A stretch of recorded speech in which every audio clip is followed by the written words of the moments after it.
अस्सलाम वालेकुम स्टूडेंट्स। मैं हूं आपके टीचर मोहम्मद इलियास। स्टूडेंट्स, आज का आपका जो लेक्चर है that is about what is friction. ये नया आर्टिकल आज हम स्टार्ट करने जा रहे हैं जो कि यूनिट नंबर 3 से है। Students, first of all we have to define what is friction. The sliding force present between two surfaces which stops them to slide over। वो फोर्स जो इन दो सरफेस के दरमियान में मौजूद होती है और इनको मूवमेंट करने से रोकती है, that is called as friction. Students, ये जो सरफेस है, किसी भी मटेरियल की सरफेस जो है दैट इज़ नॉट 100% स्मूथ, यानी ये मुकम्मल तौर पर हमवार नहीं होती। स्टूडेंट्स, अगर उसका माइक्रोस्कोपिकली व्यू देखा जाए तो इसके अंदर हम्प्स होते हैं। अब हम्प्स का मतलब मैं आपको समझाता हूँ कि अगर आप रोड के ऊपर जा रहे हैं तो कभी कभार ऐसा होता है कि गली मोहल्लों में दरमियान में एक लाइन सी बनाई होती है ताकि लोग स्पीड ज़्यादा ना करके गुजरें, दैट इज़ कॉल्ड हम्प। तो स्टूडेंट, इस तरह के हम्प्स इन सरफेस के अंदर भी मौजूद होते हैं। छोटे छोटे डॉट्स होते हैं, ये स्मूथ नहीं होती। इस सरफेस के जो हम्प्स होंगे इसके डाउन वाले में जाके वो अटक जाते हैं और इसके जो हम्प्स होंगे इसके कुछ डाउन्स होंगे उनमें जाके वो अटक जाएंगे, जिसकी वजह से ये एक दूसरे के ऊपर स्लाइड नहीं कर सकते और हमें फोर्स लगाना पड़ती है इनको स्लाइड करवाने के लिए। जैसा मैंने बताया कि दो सरफेस जो हैं वो कभी भी 100% स्मूथ नहीं होती, तो वो फोर्स जो इन सरफेस के दरमियान में मौजूद होती है और वो हमें दो ऑब्जेक्ट को स्लाइड ओवर करने में मुज़ाहमत पैदा करती है, उसको हम फ्रिक्शन या रगड़ का नाम देते हैं। तो स्टूडेंट्स, आपके जो आज का आर्टिकल है ये बहुत आसान है, इसमें जस्ट एक डेफिनेशन है, फिर हम कुछ एग्जांपल्स इसकी कोट करेंगे। What is the importance of this friction, उसके बारे में हम बात करेंगे।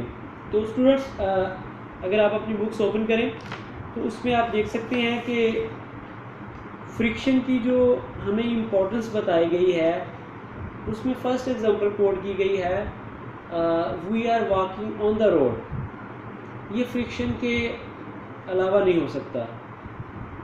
बेसिकली जब हम फ्रिक्शन की बात करते हैं तो यहाँ पे एक्शन और रिएक्शन भी आ जाता है। In other words Newton's third law भी यहाँ पे इन्वॉल्व हो जाता है। तो स्टूडेंट्स, यहाँ पे बात करते हुए फर्स्ट एग्जांपल मैंने कही है वॉकिंग ऑन द रोड। जब हम रोड के ऊपर चलते हैं तो हम अपनी बॉडी से रोड के ऊपर फोर्स लगाते हैं आगे मूव करने के लिए, जबकि रोड की जो रगड़ है वो हमें स्टॉप करती है या रोकती है। और ये रगड़ जो है अगर ख़त्म हो जाए we can not walk on the road. ये इसकी इम्पोर्टेंस है फ्रिक्शन की। सेकंड एग्जांपल, कोई भी गाड़ी है, साइकिल है, बाइक है, ये तभी चलता है जब रोड और टायर के दरमियान में फ्रिक्शन प्रेजेंट हो।